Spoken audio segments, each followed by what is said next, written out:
तो आज की वीडियो में बात करेंगे दो कंपनीज़ के बारे में। तो दोनों कंपनीज़ जो हैं अलग अलग सेक्टर से बिलोंग करती हैं, बट उसमें से जो एक कंपनी हमें काफ़ी डर्ट चीप लेवल पे देखने को मिल रही है और अभी वो कंपनी 60% का रिटर्न हमें ऑलरेडी दे चुकी है।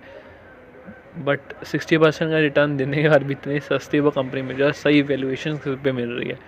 चलते उस कंपनी को थोड़ा देखते हैं और एक और कंपनी के बारे में बात करते हैं। तो अगर आप इस वीडियो को देखो तो तकरीबन 6 मंथ्स पहले ये कंपनी पे वीडियो बनाई थी और 370 के करीब या इस कंपनी जो है वीडियो पे व्यूज़ हैं। तब ये कंपनी हमें किसने पे देखने को मिली थी 158 पे। उस दिन भी कंपनी 4.91% अप थी। तो 6 मंथ्स पहले 158 पे हमें कंपनी को देखने को मिल रही थी। तो अगर आज चल रही है 278 पे कंपनी, तो देखा है तो 78-79% करीब इस कंपनी में हमें रिटर्न मिल चुका है। अगर हम सिर्फ 6 मंथ्स की बात की जाए, ठीक है, कैलकुलेट करके देख लो तो इतना ही 75 से ऊपर रिटर्न देखने को मिलता है। तो 75% का रिटर्न देने के बाद भी उस दिन जो कंपनी का पीई चल रहा था, उस दिन भी कंपनी 16 के पीई भी थी और कुछ, ठीक है, 16 के पीई पे कंपनी, और अब 70-80% के रिटर्न देने के बाद कंपनी 13 के पीई पे आ चुकी है। तो 70 से 80% रिटर्न देने के बाद कंपनी अभी भी हमें सिर्फ 13 के पीई पे, मतलब इतने अच्छे रिटर्न देने के बाद भी कंपनी अपने पिछले लेवल से, जो जितने वैल्यूएशन से हमने इस कंपनी को ख़रीदा था, उससे सस्ती देखने को मिल रही है। तो यहाँ पे पीई हम देखते हैं बहुत फैक्टर्स देखने को मिलते हैं, जिनको इतना अच्छे से कंपनीज नहीं पढ़ते या नहीं इतना कुछ अच्छे से पता। हर तरह का इन्वेस्टर मार्केट में बैठा हुआ है, तो उन जो सिर्फ पीई देखते हैं तो उनको इतना तो पता चल गया होगा 80-90% रिटर्न देने के बाद ऑब्वियस कंपनी का पीई बढ़ना चाहिए था। बट कंपनी में ग्रोथ आ रही है, इसलिए जो पीई है वो स्टेबल है। स्टेबल ही नहीं, उस पिछले बार से कम का देखने को मिल रहा है। तो स्टेबल होने से अब देखा जाए कि रिवेन्यूज़ वगैरह पे नज़र मारी जाए, बहुत अच्छी ग्रोथ हो रही है, 10% का प्रॉफिट मार्जिन है, इनकम सब कुछ बेस्ट कंपनी में जा रहा है। ये सबका बोलता है मिड कैप, छोटी सी कंपनी है, सॉरी मिड कैप नहीं, स्मॉल कैप की कंपनी है, सिर्फ 1000 करोड़ की कंपनी है, तो स्मॉल कैप कंपनी है। तो रिस्क होगा, बट आप कंपनीज को अच्छे से स्टडी करोगे तो यही वो कंपनीज हैं जो आपकी जो पोर्टफोलियो में वेल्थ क्रिएशन को कहते हैं ना, वो करके देती है। जो मिड स्मॉल जो लार्ज कैप शेयर्स होते हैं वो आपके जो पोर्टफोलियो होता है उसको एक स्टेबिलिटी से चलाते हैं, 12-13% साल की रिटर्न दे के। और जो ऐसे स्टॉक होते हैं ये आपको पुश करते हैं आगे जाने के लिए, तो ऐसे स्टॉक्स भी होने पोर्टफोलियो में बहुत ज़रूरी हैं। तो अब हम बात करते हैं अगली कंपनी के बारे में। तो अगली कंपनी है, उसका नाम है DFM फूड्स।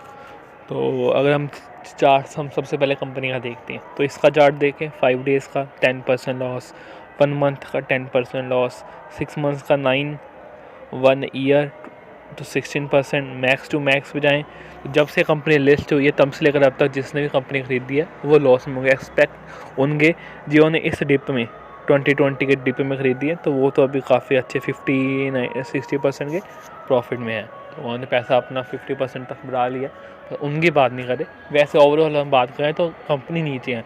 तो हम तो यहाँ पे फंडामेंटली स्ट्रॉन्ग अच्छे स्टॉक्स के बारे में बात करते हैं, बट अगर यहाँ पे रिवेन्यूज़ वगैरह देखो वो भी गिरता हुआ है, सब कुछ गिरता हुआ, रिवेन्यू बढ़ रहा है, बाकी सब कुछ प्रॉफिट में सब कुछ गिरता हुआ देखने को मिल रहा है।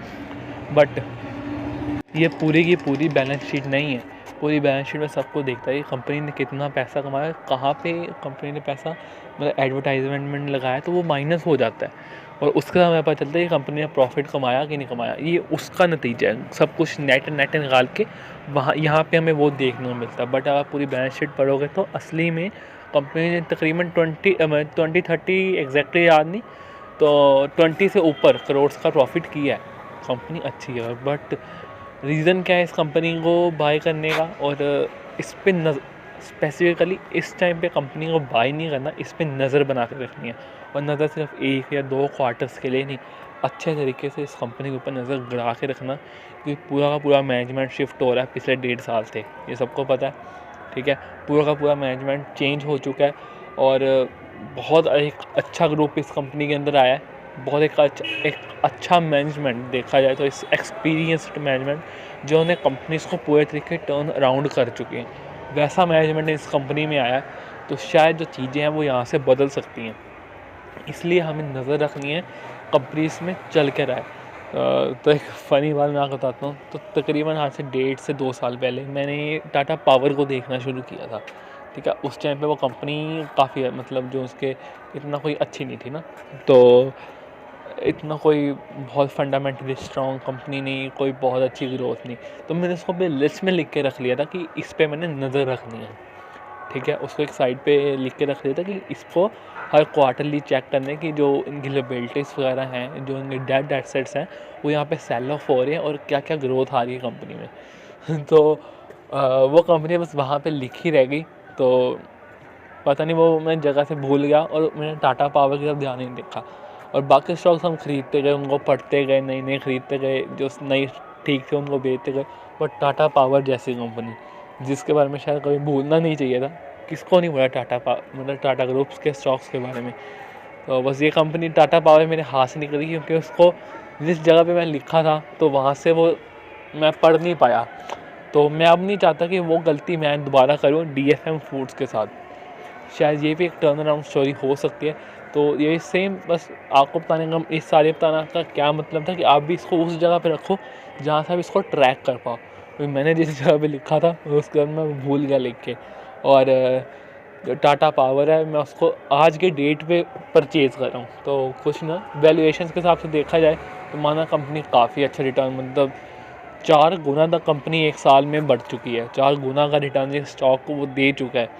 बट फिर भी मैंने उसको अब ख़रीदा क्योंकि मैंने इसको कंपनी को 1 या 2 साल के लिए नहीं ख़रीदा, तो मेरा लाइफ टाइम स्टॉक रहने वाला है। क्योंकि टाटा पावर सबको पता है जिस ग्रोथ से वो ग्रो कर रही है ना कंपनी, जिस स्पीड से जिस पेस से ग्रोथ कर रही है, तो वो रिटर्न अभी भी आएंगे। चाहे अब वो रिटर्न स्लो हो जाएंगे, इसके बार के लिए चलाने इसकी तरह नहीं कि 1.5 साल में जो आपका स्टॉक है वो 4-5 गुना हो गया है, ऐसे नहीं। और एक स्टैटिक रिटर्न्स मिलते जाएंगे।